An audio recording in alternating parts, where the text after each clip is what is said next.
hello लोगोफोर बे समाव नोंथांमोनजों मोनसे टेटनि सायाव डिसकासन खालामनो नागिरदों दा बेयावहाय गोबाङानो नुखाबायमोन अदेबानि दा जोंना 2021 जालांनाय टेट जिहेतु एग्जाम आसामनि बियो रिजाल्ट होबाय बेखौ नोंथांमोना बयबो नुदों आरो बिनि सिगाङाव एग्जाम जानायनि सिगाङाव नोंथांमोना गोबां सिलेबास बेस नट्स मोन्दोंमोन आरो गोबां होदोंमोन जायफ्रा नायदों बिथांमोनहा नुदोंमोन आरो बिनि उनावनो एग्जाम जादों एग्जामाव नोंथांमोना जिरायदों बेल' नङा आंबो जिरायदोंमोन आरो बेखौ गोबाङानो मिथिखागौ आङो LP आवल' 19आव जादोंमोन ME आव जायाखै बेखायनो ME सेक्सनखौ होफिननाय जादोंमोन आरो बेनिफ्राय गोबाङानो रिजाल्ट एग्जामनि अखानायैनिफ्रायनो एन्सार कि एबा बानायनानै माखासे कुइसनफोरखौ आपडेट खालामनानै होनो थिनदोंमोन बेसिकेलि बर' आरो ससियेलनि बेलायावबो थिनहरदोंमोन नाथाय गोबां समनि आंखालाव बेखौ बानायनाय जायाखै नोंथांमोननो आरो बेजों लोगोसे माखासेखौ बुंहरफिननायबो जादों अफिसियेलि एन्सार कि ओंखारखागोन अफिसियेलि होखायो बेखौ नोंथांमोननि सिगाङाव बुंहरखादों माखासेफोरनोबो आरो दा गमामा रिजाल्ट मोनबाय थांनाय सानसे सिगाङाव होखांबायबो आरो बे रिजाल्ट होनायनि उनावनो फोसावनानैबो होखादों आरो गोबाङानो नागिरबाबो नुखाबायबो जानो हागौ एन्सार कि अफिसियेलि ओंखारबाय आरो बेयाव मोनसे सारप्राइज एबा जोंनो मोनसे जोबोद मोजां सुबिदा जाहैबाय जोंनि लिरनाय OMR सिटखौबो जोङो न'निफ्रायनो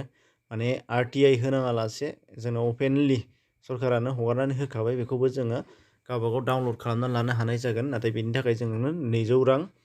पे खालामनो गोनां जानानै दङ दा बे मोनसे दा बेखायनो गासैबो प्रब्लेमा सल्भ बेयाव नोंथांमोननि सिगाङाव बेखौ बुंहरनो हाबाय मानो होनबा बयबो गोसोबादि गावनि एग्जामनि बुकलेट नाम्बार बेखौ डाउनलड खालामनानै लानो हागोन आरो बेजों लोगोसे बेनिफ्राय गावबागावनि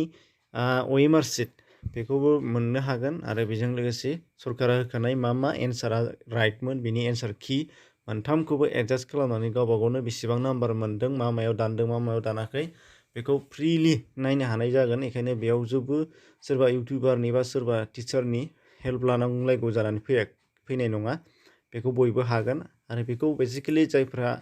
नाम्बार खम बादि मोन्दों बिथांमोना नायनाया थिगैनो दङ आरो जायफ्रा पास जाबाय बिथांमोनाथ' नायाबाबो जागोन एबा नायनायबो नङा आन्दाजाव जा हायै सासे सानै नायनो हागौ बेनिफ्राय बाखि जायफ्रा पास जाहां अबस्थायाव दङ बिथांमोना नायनाया मोजां जेनेबा 83 मोनहां 80 मोनहां 80 जानाय 81 जानाय 82 जानाय बिथांमोना नायनो हागोन आरो बेनिफ्राय माबा मोनसे जुदि आफस'स नुदोंबा नोंथांमोना बेखौ क्लेम खालामनो हागोन अफिसियेलि दा बे मोनसे दा बेनि उनावहाय गोबांनो रिजाल्टनि सोमोन्दैबो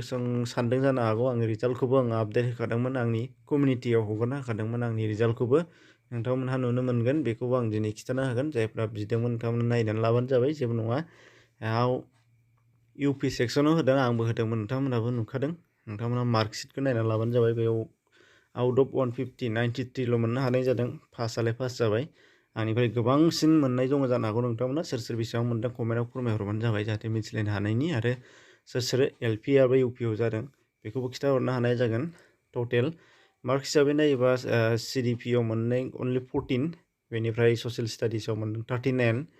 आउट अफ 60आव बेनिफ्राय इंलिसाव 17 बेनिफ्राय लेंगुवेज 1 बर'आव 23 मोनदों टटेल 93 दा बेखिनिखौ मोननो हानाय जादों आंनिया नोंथांमोना बेसेबां मोनदों बेखौ खिन्थाहरबानो जाबाय एसेनोसै गासैबो पास जाजोबनो हायाखै बेथ' नंखागौ नाथाय जायफ्रा पास जाबाय बिथांमोननिसिम कंग्रेचुलेसन आरो जायफ्रा फेल जाबाय बिथांमोना नेक्स्टआव मोजाङै हेल्प लालायलायनानै नोंनिफ्राय आंनिफ्राय बेनिफ्राय एसे हेल्प लानानै बयबो पास जागोन बेखौ मिजिंथिबाय एसेनोसै गोजोन्थों